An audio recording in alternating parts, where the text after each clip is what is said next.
Let's talk about the nice man at USCIS. Hi, I'm Jim Hacking, immigration lawyer practicing law throughout the United States at our offices in St. Louis, San Diego, and Washington, D.C. I had an interview last week with a very nice immigration officer, and I felt a little bit bad because a week ago I had shot a video talking about the mean lady at USCIS, which of course could have been called the mean man at USCIS.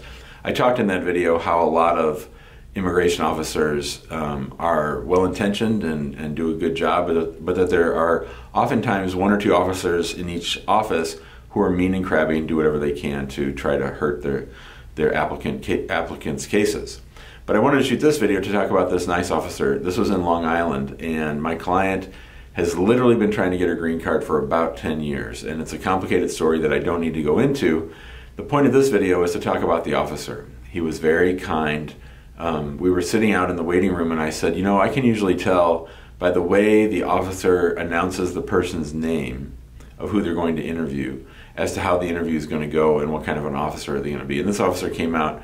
He was a little chubby like me, very nice guy, had a smile on his face. I could see it underneath his mask, that he talked like he was smiling at the time that he was talking, and he called out my client's name. He was very nice. He walked us down to his office. He was guiding us gently. He said a lot of things to put my clients at ease. I think probably 3 or 4 times he said something like, if you don't understand my question, I'll be happy to restate it, happy to explain it to you, whatever you need me to do. If you want to take a break, we can take a break. And you know, you can tell like that he was well-intentioned. He even apologized for how long my client's wife, or my client, had been waiting for her green card for these many years. And he said he knew that that was probably a hardship, and that he apologized, and that he hoped that he'd be able to render a decision quickly on our case. And he was also just really kind. He talked about how he had gone through the marital evidence. He asked us some general questions about the marriage. He looked at these huge, beautiful photo albums that our clients had from Pakistan where they got married.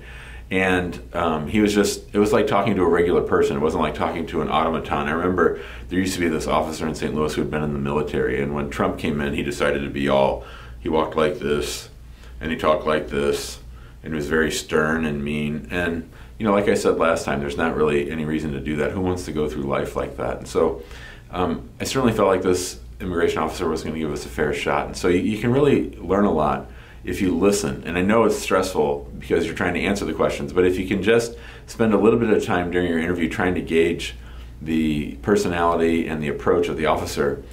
The other thing I talked about with my clients on the ride back to the airport was you can usually tell when an officer is trying to actively prevent you from getting the immigration benefit, and when they're asking questions that are sort of designed to help you. And so it's important to listen to these things. I think this is one of the other good reasons why it's helpful to have a lawyer there, because if they've been to enough green card interviews, they're going to be able to give you their insight, because they're not the one in the crossfire. They're not the one having to answer every question. You have sort of an objective person sitting off to the back watching the whole thing. And I spend a lot of time watching the officer, trying to read them, read their emotions, read their whatever they reveal in the way that they interact with our clients. And that's almost as helpful as me taking notes of everything that happened during the interview, which is the other main job that I have when I'm at an interview. So hopefully when you go to your immigration interview, whether it's for citizenship or green card or whatever else, that you get a nice officer and not a mean officer. But again, as always, we're ready for anything. Whatever the officer throws at us, we're ready to go, we're ready to fight, we're ready to state our case, we're confident, we're unapologetic, we're direct, and we're smiling, even under that mask. If you have questions, give us a call, 314-961-8200. Email us at info@hackinglawpractice.com.